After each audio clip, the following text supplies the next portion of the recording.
Essentially the same argument.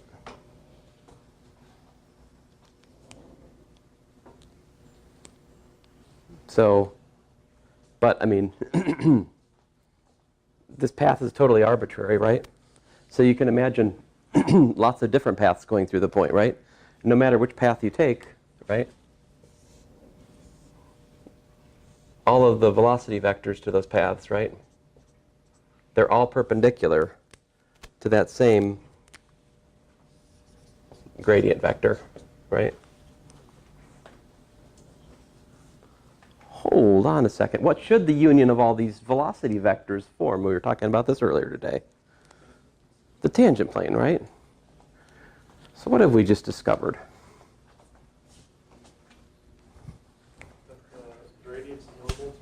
The gradient is the normal to the tangent plane. We have a winner, yes. So, observation.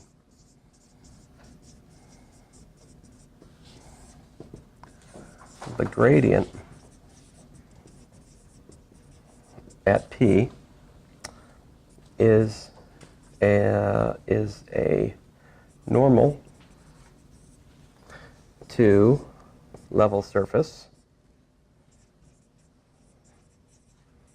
f of x, y, z equals to c, provided I do need a couple of things here. Well, first of all, I need the point to actually be on the surface. That would be good. So I need f of p equals to c.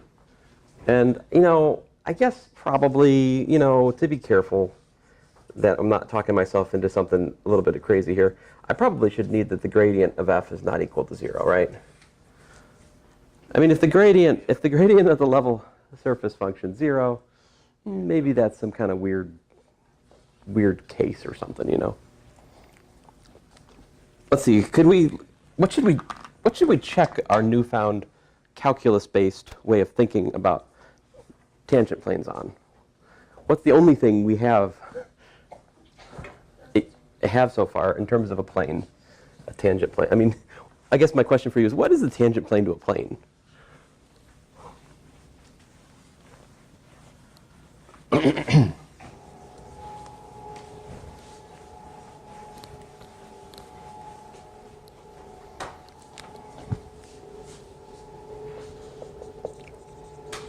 What's the Cartesian equation to a plane? It's what? A, x minus x naught, b times y minus y naught, plus c times z minus z naught, equal to 0, if you like. So this, let's just rewrite it as, make it simpler for ourselves. ax plus by plus cz equals to d. That's more fun to think about for the sake of this discussion. So what's my level function? This is my f of x, y, z, right? And d, quote unquote, is playing the role that c did in my general discussion over there. What's the gradient to this level function?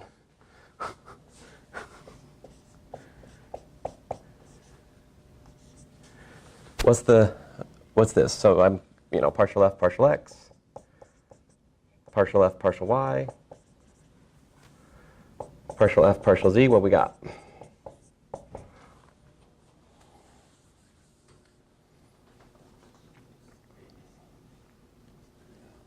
ABC, right? So I guess we could plug any point on the plane we like. That's the normal to the plane, right? Which, of course, is what makes the plane a plane. It has a constant normal, right? Another example. How about this? X squared plus y squared minus z squared equals to 0. What is this? A cone. So here's my level function, f of x, y, z. What's my gradient?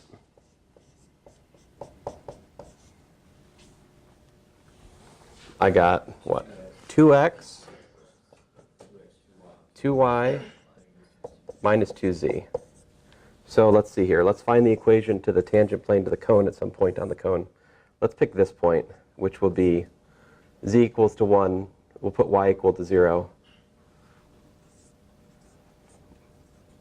And I guess we could put x equal to 1, right? 1, 0, 1, that's a point on the cone network.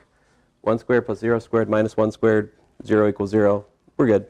That's a point on the cone. I just picked one for the sake of discussion.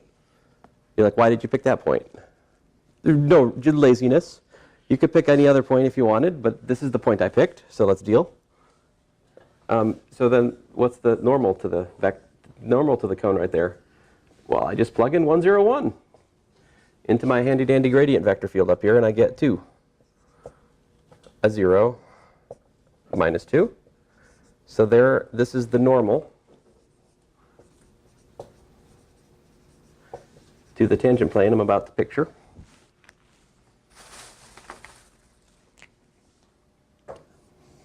I didn't say I do a good job picturing it, but this one. So, oh, well, my picture is not great, but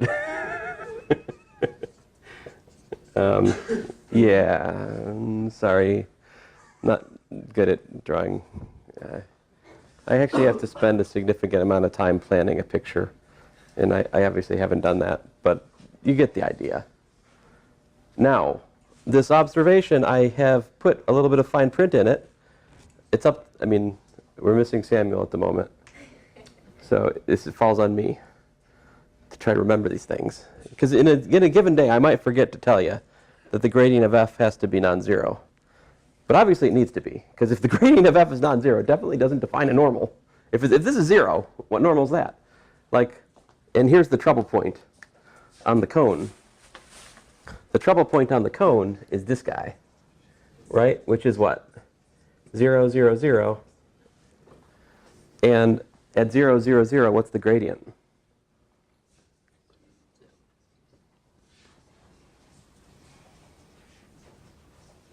Yeah, it's just 0. And that goes to speak to the fact that this is not technically a surface. Well, it depends on what, we haven't defined surface carefully, have we? So you could say, well, you never defined the surface. That's true, I didn't. If you did define something called a manifold, all right, which is basically, manifold is a surface that doesn't have corners, right? It doesn't have kinks. It doesn't have places where it kind of comes to a point. And a manifold is some kind of thing where every point has a well-defined tangent plane. So it's locally smooth. This fails to be such a thing at the origin. The cone is actually one of the first examples of something called an orbifold. An orbifold is mostly smooth, except for a finite number of singularities. But a tremendous amount of work has been done on orbifolds in the last 10, 20 years because of their purported physical meaning in string theory. There's some way of tying up charge to singularities and surfaces. But, okay, so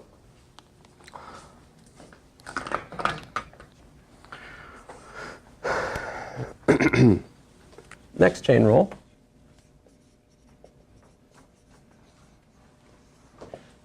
What if we have x is a function of u and v, y is a function of u and v, right? And we were to do something like f is equal to a function of x and y. This marker's worthless. So then the question is, how would you partial differentiate if you look at the composite of f with x and y as functions of u and v, right? So if I look at like partial u of f of x of u comma v, good grief, comma y of u comma v like this, how's that work? The answer is this. It's partial f partial x partial u plus partial f partial y partial u. And likewise, if we calculate the derivative with respect to v,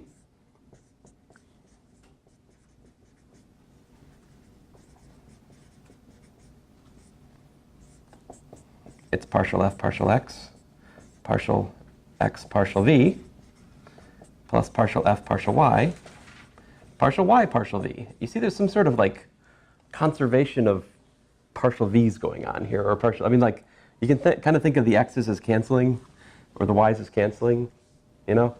There's a nice pattern to be seen here. Technically speaking, I'm lying to you, because the partial derivatives with respect to x and y, where are those evaluated? Let me just take this one and be totally pedantic with it. What I should write is that this is partial f partial x of uv, comma y of uv, times partial x partial u at uv. It makes it clearer, actually. Okay, but I'm just going to write that one, but keep in mind the same detail applies to all four of these things.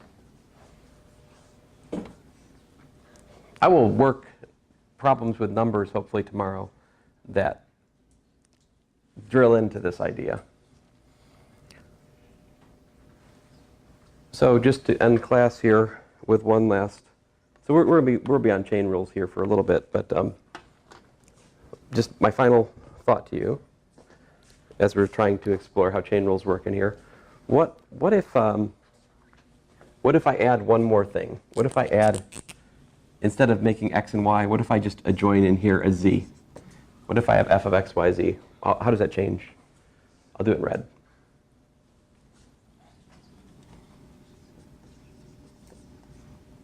I think you know this. I mean, well, you probably won't be surprised when I write this. Just like that. And, of course, all of these could be written as the gradient of f at the point x of uv, y of uv, z of uv, So is it already dotted with partial x. Well, let me save that for tomorrow. Why did I do that? I got stuff in my head. Idiot. Anyway, I'll see you guys tomorrow. Maybe I can actually talk tomorrow.